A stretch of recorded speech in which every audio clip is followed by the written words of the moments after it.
Just a couple of tips about getting started on this.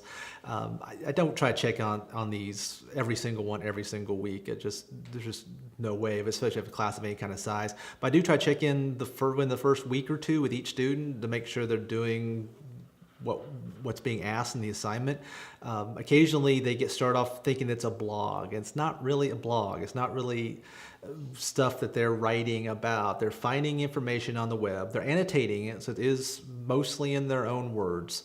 But the idea is to find the link, explain what's necessary, give a little context, and get them on. So I try to keep them to writing 5, 6 sentences at the most. If they do quotes, they should be brief and really to the point of what the article was about. And it's a good time also to make them kind of aware that it's not okay just to cut and paste entire article or even the large part of articles from stuff on the web. It's copyrighted A, and B, it's ethically just flat out wrong as well. The idea is to get them to the original content. So I do a check-in, just a brief email to each student in the first couple of weeks when we've really started the assignment.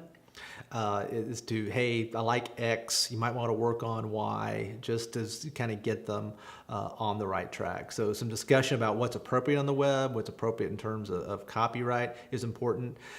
Before the assignment, I will put some links up of successful student assignments of the past, if they're still on WordPress or whatever.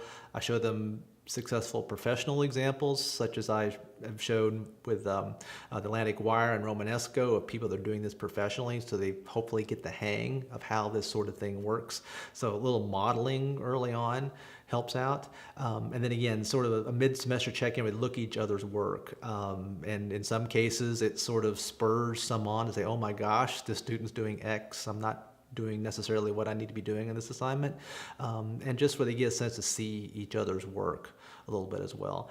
And again, if your purpose is to foster class discussion, this is perfect. It gets 5 or 10 minutes at the start of class for more current topics on your subject.